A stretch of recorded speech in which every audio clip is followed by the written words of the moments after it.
Fans, it's Aztec 101 in the ring. So, Adrian Broner versus Mikey Garcia this weekend. Who's watching it? I am. I'm excited for this fight. Just trying to break this down and talk about who could win this fight. It's been a lot of fun. This is a very interesting matchup. Their undercard is going to have Jamal Charlo versus Sebastian Highland. And I already did a prediction video for that, so go check out my last video. There's a full breakdown, and it ends off with the prediction. And this video, I'm going to focus on the main event, Adrian Broner versus Mikey Garcia.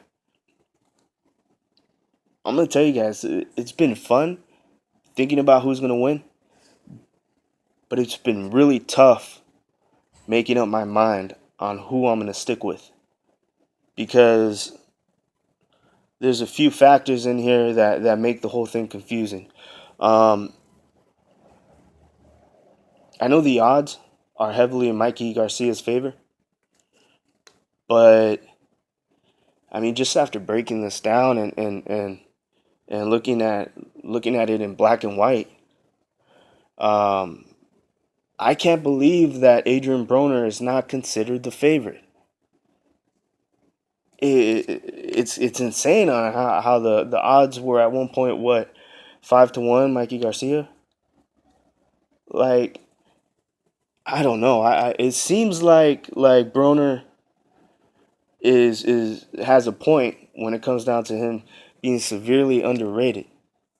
And I'm not even talking about just skill level, but the fact that Adrian Broner, anybody that followed his career, we know he's a big guy. You know, he was fighting a lot of smaller guys, and his body was too big for the division, which is why he would miss weight.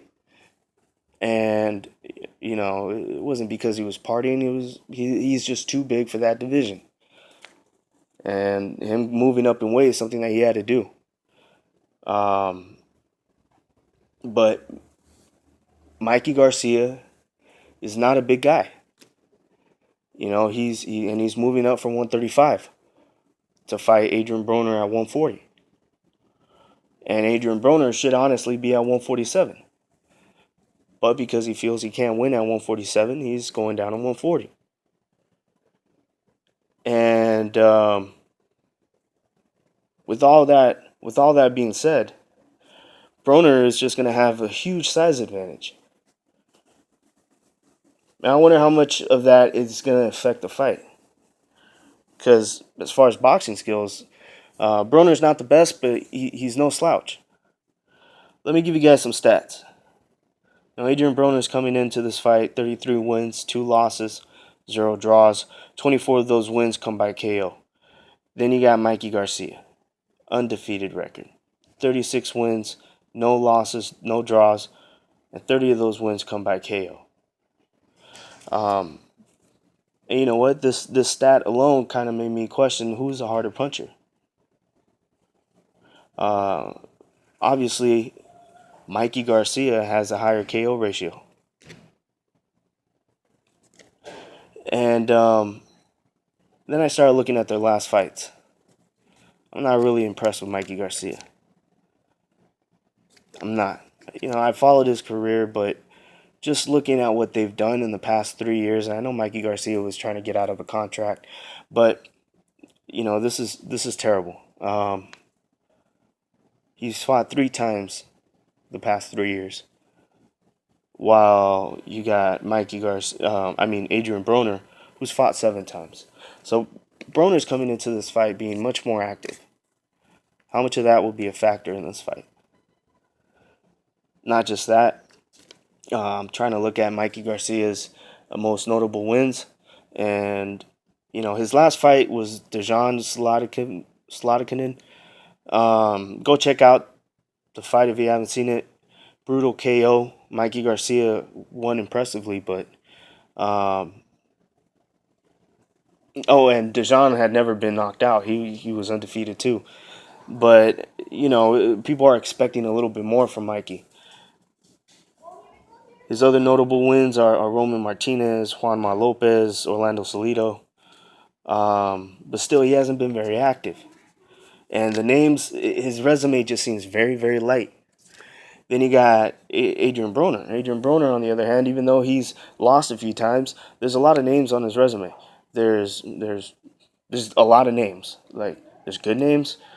There's guys that look like journeymen, guys that are like gatekeepers, or future gatekeepers. But in the end, there's a lot of names in here. So you fought Adrian Granados in his last fight, didn't look so good. But Granados was also a sparring partner. So obviously there was a factor of, there was nothing to be surprised about. They kind of already knew each other. So this is a lot different than Mikey Garcia fighting Broner for the very first time, right? Um, but yeah, Adrian Granados doesn't have an impressive record. He's 18 wins, 4 losses, 2 draws. Um, Broner should have won that fight, to be honest. He should have won that fight cleanly. The fact that Adrian Granados gave him that much problems, where a lot of people felt Granados won. I feel Granados won. Um, that kind of says something about where Adrian Broner is skill wise. He's got names like Ashley Theo Payne, Journeyman, Khabib, right? You got Sean Porter. He lost, but that's still, he went 12 rounds with top welterweight, and that's experience. Marcos Maidana, he lost, but he went 12 rounds with this guy, and that's experience. He fought Paulie Malignaggi, you know. Um, he's got soft hands, but still, that's experience. He won 12 rounds with him. I think Gavin Reeves was a good win. Antonio DeMarco, Ponce de Leon. Right. Fact is that Broner's got a lot of names on his resume. So just how much of that is going to be a factor. And right, like looking at that, seeing how many names Broner has, you would think he has more quality opponents. But then there's a curveball here that was thrown at me when I looked at how they perform against current slash former world champions. And turns out they fought the same amount of current former world champions. 7. The only difference is Mikey Garcia is 7-0, while Adrian Broner is 5-2. Obviously losing to Sean Porter and Marcos Maidana. So it's looking at their resume. It's even though there's a lot more popular names on Broner's resume, you can't say they're pretty much on the same track.